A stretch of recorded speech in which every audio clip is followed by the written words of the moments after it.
Sir ಅನುಮತಿ ಪಡೆಯದೆ ಶಾಖೆಗಳು ನಡೆಸೋದು ಚಟುವಟಿಕೆಗಳನ್ನು ಸರ್ಕಾರಿ ಇದರಲ್ಲಿ ಮಾಡ್ತಾನೆ ಬಂದಿದ್ದಾರೆ ಇಷ್ಟು ವರ್ಷ.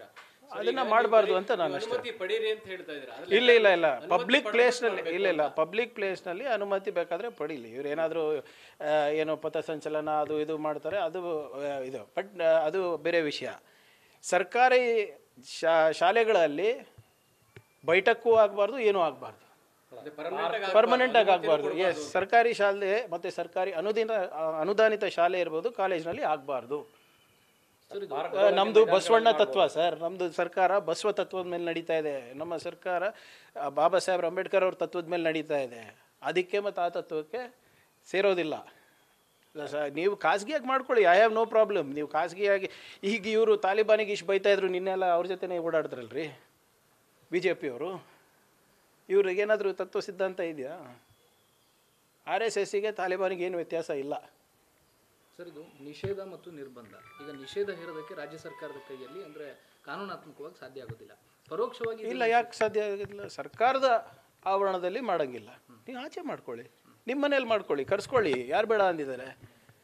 ನೀವು ಮಾಡ್ಕೊಳ್ಳಿ, ಕೇಶವ ಕೃಪಾ ಒಳಗಡೆ ಮಾಡ್ಕೊಳ್ಳಿ, ನೀವು ಅಲ್ಲಿ ಯಾರು ನಮ್ಮ ವಿರೋಧ ಪಕ್ಷದ ನಾಯಕರ ಮನೇಲಿ ಮಾಡ್ಕೊಳ್ಳಿ, ವಿಜೇಂದ್ರ ಅವ್ರ ಮನೇಲಿ ಮಾಡ್ಕೊಳ್ಳಿ, ನೋ ಪ್ರಾಬ್ಲಮ್. ಬಂದು ಇಲ್ಲಿ ಸರ್ಕಾರಿ ಶಾಲೆನಲ್ಲಿ ಮಾಡಬಾರ್ದು, ಸರ್ಕಾರಿ ಮೈದಾನಗಳಲ್ಲಿ ಮಾಡಬಾರ್ದು, ಅನುಮತಿ ಕೇಳಿದ್ರು ಕೂಡ ಕೊಡಬಾರ್ದು. ಎಸ್, ನೋ ವೈ ಏನಕ್ಕೆ ಕೊಡಬೇಕು ಸರ್? ಏನು ಈಗ ಸರ್ಕಾರಿ ಶಾಲೆಗಳಿಗೆ ಹೋಗ್ತಾರೆ ಯಾರು? ಬಡವರಲ್ವಾ? ಏನಕ್ಕೆ ಹೋಗ್ತಾ ಇರೋದು? ವಿದ್ಯಾಭ್ಯಾಸಕ್ಕಲ್ವಾ? ದೇವರಾಚರಣೆ ತತ್ವ ಸಿದ್ಧಾಂತ ಎಲ್ಲ ಅವ್ರ ಮನೇಲಿ ಅವ್ರು ಕಲಿಸ್ತಾರೆ. ಅವ್ರ ತಂದೆ ತಾಯಿ ಅವ್ರವ್ರ ಸಿದ್ಧಾಂತ ಪ್ರಕಾರ, ಅವ್ರವ್ರ ಗ್ರಂಥದ ಪ್ರಕಾರ, ಅವ್ರ ಪದ್ಧತಿ ಪ್ರಕಾರ ಅವ್ರ ತಂದೆ ತಾಯಿ ಕಲಿಸ್ತಾರೆ. ಅಲ್ಲಿ ವಿದ್ಯಾಭ್ಯಾಸಕ್ಕೆ ಹೋಗೋದು ಅಷ್ಟು ಮಾತ್ರ ಮಾಡಲಿ. ಆಯಿತು, ಇಷ್ಟೆಲ್ಲ ಎಷ್ಟು ಜನ BJP ನಾಯಕರು ನಮ್ಮ ರಾಜ್ಯದಲ್ಲಿ ಸ್ಕೂಲ್ ನಡೆಸ್ತಾರ ಖಾಸಗಿಯಾಗಿ? ಕಾಲೇಜ್ಗಳು ನಡೆಸ್ತಾರ? ಮೆಡಿಕಲ್ ಕಾಲೇಜ್ ನಡೆಸ್ತಾರ? ಇಂಜಿನಿಯರಿಂಗ್ ಕಾಲೇಜ್ ನಡೆಸ್ತಾರ? ಅಲ್ಲೆಲ್ಲರಿಗೂ ಹಾಕ್ಸಿ, ಯೂನಿಫಾರ್ಮೇ ಹಾಕ್ಸ್ಬಿಡಿ ಸರ್. ಗಣವೇಷ ಹಾಕ್ಸ್ಕೊಂಡೇ ಬರೋದು ಕಡ್ಡಾಯವಾಗಿ ಮಾಡಿ. ಯಾರು ಬೇಡ ಅಂದಿದ್ದಾರೆ? ದಟ್ಸ್ ಯಾರ್ ಇದು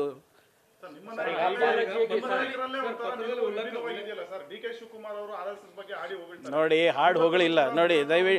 ದಯವಿಟ್ಟು ಇಲ್ಲ, ದಯವಿಟ್ಟು DK ಶಿವಕುಮಾರ್ ಅವರು ಸದನದಲ್ಲಿ ವ್ಯಂಗ್ಯ ಮಾಡಿದ್ದು, ಅದನ್ನು ಬೇರೆ ರೀತಿಯಾಗಿ ತಿರ್ಚಿ ಹಾಕಿದ್ದು ಹೌದು. ಆಮೇಲೆ ಯಾವುದೇ ಪಕ್ಷದ ತತ್ವ ಇರ್ಬೋದು, ಸಿದ್ಧಾಂತ ಇರ್ಬೋದು, ಅಥವಾ ಸಂಘಟನೆಯ ತತ್ವ ಸಿದ್ಧಾಂತ ಇರ್ಬೋದು, ಅದ್ರ ಇತಿಹಾಸ ತಿಳ್ಕೊಳೋದು ಅಗತ್ಯ ಇದೆ ಅಲ್ವಾ? ಈಗ RSS ಅವ್ರಿಗೆ ನಮ್ಮ ಇತಿಹಾಸ ಗೊತ್ತಿಲ್ವಾ? ಅದೇ ರೀತಿ ನಮ್ಗೆ ಅವ್ರ ಇತಿಹಾಸ ಗೊತ್ತು. ಆದರೆ ನಮ್ಮ ಇತಿಹಾಸ ಸತ್ಯದ ಆಧಾರದ ಮೇಲಿದೆ, ಅವ್ರದ್ದು ಸುಳ್ಳು ಆಧಾರದ ಮೇಲಿದೆ. ಸದನದಲ್ಲಿ ಎಷ್ಟು ಸರಿ ಕೇಳಿಲ್ಲ ಸರ್ ನಾನು, ವೀರ್ ಸಾವರ್ಕರ್ಗೆ ವೀರ್ ಬಿರುದು ಯಾರು ಕೊಟ್ಟಿದ್ರು ಅಂತ ಹೇಳಿದ್ರ? ಬಾಬಾ ಸಾಹೇಬ್ ಅಂಬೇಡ್ಕರ್ ಅವರಿಗೆ ಸಾವರ್ಕರ್ ಸೋಲಿಸಿದ್ದು ಅಂದ್ಬಿಟ್ಟು ನಾನು ಪುರಾವೆ ಕೊಟ್ಟರೆ ಏನು ರಾಜೀನಾಮೆ ಕೊಟ್ಟರೆ ವಿರೋಧ ಪಕ್ಷದ ಮೇಲ್ಮನೆ ನಾಯಕರು? ಮನುಸ್ಮೃತಿ ಬೇಡ, ನಮಗೆ ಸಂವಿಧಾನ ಬೇಡ, ಮನುಸ್ಮೃತಿ ಬೇಕಂತ ಇವರು ಹೋರಾಟ ಮಾಡಿಲ್ವಾ? ಅದೆಲ್ಲ ಇತಿಹಾಸ ಪುಟದಲ್ಲಿರೋದು, ಅದು ಅವರಿಗೆ ಗೊತ್ತಿಲ್ಲ. 56 ವರ್ಷ ಇವರು ನಮ್ಮ ರಾಷ್ಟ್ರಧ್ವಜನೇ ಹಾರಿಸಿಲ್ಲ ಅಲ್ವಾ ಸರ್? ಹಾರಿಸಿದ್ರೆ ಯಾಕೆ ಹಾರಿಸಿಲ್ಲ ಅಂತ ಕೇಳಿದ್ರೆ ಅದಕ್ಕೆ ಉತ್ತರ ಇದೆಯಾ?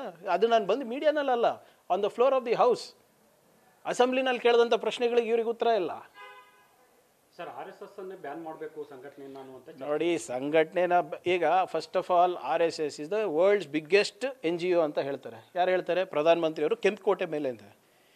ಒಂದು NGO ಇದ್ರೆ ರಿಜಿಸ್ಟರ್ ಆಗಿರ್ಬೇಕಲ್ವಾ? Why is it not registered? ಯಾರ್ರೀ ಮೋಹನ್ ಭಾಗವತ್ ಅವರು? ಅವ್ರಿಗೆ ಯಾಕ್ರಿ ಅಷ್ಟು ದೊಡ್ಡ ಸೆಕ್ಯೂರಿಟಿ? ಅಂಥದ್ದೇನು ಥ್ರೆಟ್ ಇದೆ ಅವರಿಗೆ? 70-80% ಹಿಂದೂ ಬೇಡ. ಮಿನಿಸ್ಟರ್ ಆಫ್ ಎಕ್ಸ್ಟರ್ನಲ್ ಅಫೇರ್ಸ್ ಮತ್ತು ಹೋಮ್ ಮಿನಿಸ್ಟರ್ ಅಷ್ಟು ಸೆಕ್ಯೂರಿಟಿ ಬೇಕಾ ಅವರಿಗೆ? ಅಷ್ಟು ಅಭದ್ರತೆ ಇದೆ ನಮ್ಮ ರಾಷ್ಟ್ರದಲ್ಲಿ. ನಾವು ಸರ್ಕಾರ ನಡೆಸಿದ್ವಲ್ಲ ಹಿಂದೆ, ಅವಾಗ ಸ್ವಲ್ಪ ಸೆಕ್ಯೂರಿಟಿ ಇತ್ತು ಅವರಿಗೂ. ಬಟ್ ಇವಾಗ ಬಂದಮೇಲೆ ಇಷ್ಟು ದೊಡ್ಡ ಸೆಕ್ಯೂರಿಟಿ ಆಗಬೇಕಾಗಿದೆ. ಅಂಥದ್ದೇನು ಪ್ರಚೋದನಕಾರಿ ಕೆಲಸ ಮಾಡ್ತಾ ಇದ್ದಾರೆ ಇವರು. Why are they afraid? It's our country, Hindu ರಾಷ್ಟ್ರ ಅಲ್ವಾ ಇದು? ಮತ್ತು ಅದರಲ್ಲಿ ಇವರಿಗೆ ಏನಾದರೂ ಸ್ವಲ್ಪ ಅನಿಸುತ್ತಾ ಇದು ಅವರಿಗೆ? ಅಂದರೆ ಹೋಮ್ ಮಿನಿಸ್ಟರ್ ಮೇಲೆ ಕಾನ್ಫಿಡೆನ್ಸ್ ಇಲ್ಲ ಅಂದಂಗೆ ಆಯ್ತು ಇವರು ಅಮಿತ್ ಶಾ ಮೇಲೆ. ಅನುಮತಿ ತಗೊಂಡು ಮಾಡ್ಬೋದಾ ಸರ್ ಪಾರ್ಕ್ಗಳಲ್ಲಿ? ನೋಡಿ, ನಾನು ಇದು ಇವತ್ತಲ್ಲ ಮುಂಚೆನೂ ಹೇಳಿದ್ದೀನಿ, ನನಗೆ ಬಿಟ್ಟರೆ ಎಲ್ಲೂ ಬಿಡೋದಿಲ್ಲ ನನಗೆ ಬಿಟ್ಟರೆ. ಆದರೆ ನಂದು ಇತಿಮಿತಿ ಇದೆ. ನಾವು ನನ್ನ ಚೌಕಟ್ಟಿನಲ್ಲಿ ಕರ್ತವ್ಯ ನಿರ್ವಹಿಸಬೇಕಾಗ್ತದೆ. ಅದಕ್ಕೆ ನಾನು ಪತ್ರ ಬರೆದಿದ್ದೀನಿ. ನನ್ನ ಕೈಲಿದ್ರೆ ನಾನೇ ಮಾಡ್ತಾಯಿದ್ದೆ. ನಿಮ್ಮ ವ್ಯಾಪ್ತಿ ಇದ್ರೆ ಬ್ಯಾನ್ ಕೂಡ ಮಾಡ್ತಿದ್ರ ಸರ್? ಮಾಡ್ತಿದ್ದೆ, ಯಾಕೆ ಮಾಡಲ್ಲ ಸರ್? ಈಗ 100 ವರ್ಷ ಆಯ್ತಲ್ಲ ಸರ್ ಇವ್ರದ್ದು RSSದು. 10 ಸಾಧನೆ ಕೇಳಿದ್ದೀನಿ. 10 ಸಾಧನೆ ಹೇಳಿದಾರ ಸರ್? ಹಿಂಗೆ ಬಾಯ್ಪಾಟಾಗಿ ಹೇಳ್ಬೋದಾ?